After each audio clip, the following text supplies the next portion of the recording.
বাংলাদেশ এবং মিয়ানমার সামরিক শক্তিতে কে এগিয়ে? আসসালামু আলাইকুম, আমি আরিফুল। ওয়েলকাম টু তথ্য নিউজ 24-এ। আপনি যদি আমাদের চ্যানেলে নতুন হয়ে থাকেন অবশ্যই সাবস্ক্রাইব করুন এবং আগে থেকে করে থাকলে অসংখ্য ধন্যবাদ। গ্লোবাল ফায়ার পাওয়ার ইন্ডেক্স 2024 এর তথ্য মতে 145টি দেশের মধ্যে বাংলাদেশের অবস্থান 37তম এবং মিয়ানমারের অবস্থান 35। বাংলাদেশের বিমান রয়েছে 216টি, অপরদিকে মিয়ানমারে রয়েছে 293টি। বাংলাদেশের যুদ্ধ বিমান রয়েছে 44টি, অপরদিকে মিয়ানমারে রয়েছে 58টি।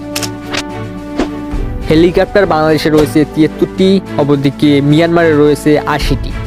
অ্যাটাক হেলিকপ্টার বাংলাদেশের একটিও নেই, অপরদিকে মিয়ানমারে রয়েছে 9টি। ডেড অ্যাটাক হেলিকপ্টারও বাংলাদেশের কাছে একটিও নেই, অপরদিকে মিয়ানমারে রয়েছে 26টি।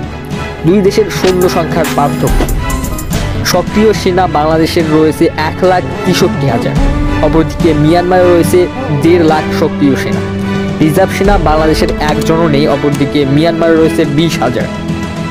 অবশ্য আধা সামরিক বাহিনী বাংলাদেশে রয়েছে 68 লাখ, অপরদিকে মিয়ানমারে রয়েছে মাত্র 55,000।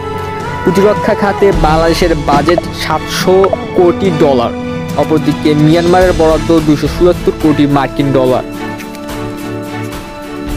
স্থল শক্তিতে দুই দেশের তুলনা: ট্যাঙ্ক বাংলাদেশের রয়েছে 320টি, অপরদিকে মিয়ানমারে রয়েছে 705টি। সাজোয়ার বাংলাদেশে রয়েছে 13,100টি, মিয়ানমারে রয়েছে 8,139টি।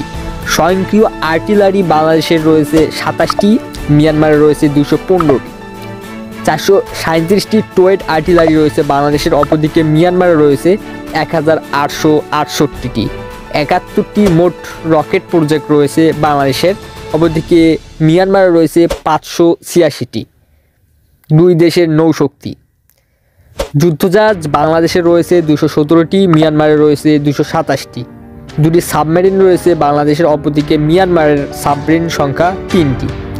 অবশ্য বাংলাদেশের ফ্রিগেট রয়েছে 7টি, মিয়ানমারে রয়েছে মাত্র 6টি।